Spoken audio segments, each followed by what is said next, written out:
Giza, malahelo vela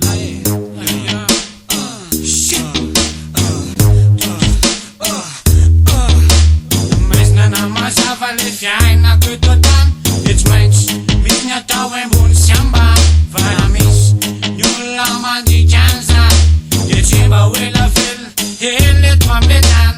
lahandro ire mizarotro fa raha misy maizina osy de misy mazavako midebidebo mifoko fa mifanako mbony etiany de za manatena mbola velona antrany oye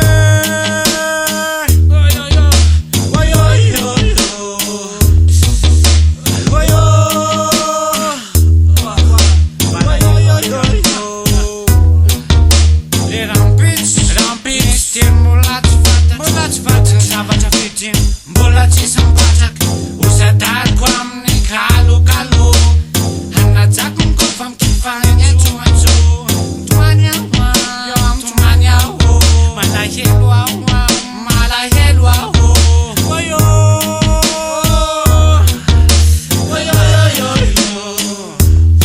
tontolo ngezany mandrakotra le tavako mibirabira teo nangina tsy nareny feonao mijaly marara toka tseoanao tina manginy maratra fo nefa tao tsy fanatolo ngezany mandrakotra le tavako mibirabira teo nangina tsy nareny feonao mijaly marara toka tseoanao tina manginy maratra fo nefa tao tsy fananina helo zanakao mitomany eka io fitiava io nanjary lasa vonany tsikikely masoandro miraikitry mareny lasa manjombonjombo mezy zay maleny fa manino re de lasa fijaliana foana zany fiainako rehetra tena mandrafoaka miverena roa hajanony tabataba fisarahany tsy zakakio fa mabevava niasa marakorineny daniranao ka ny fiainakory baba de kaikinao avelao disadisa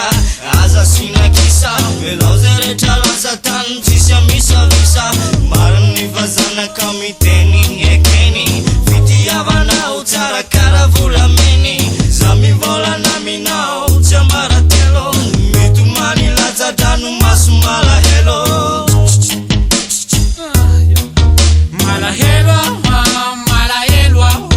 malahelo many fivelomako eto malahelo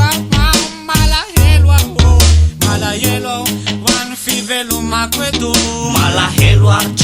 malahelo archa jaditsoko sangambara toitatata fa ety foko malahelesya fa maninanna pitona toamkondrahoana de anjary anerika tandrifindrahoana foko saiko vatana fana soiako fa mbola misy niaretsako eto waka ertena sy amelomako ny saiko amelomako ny aiko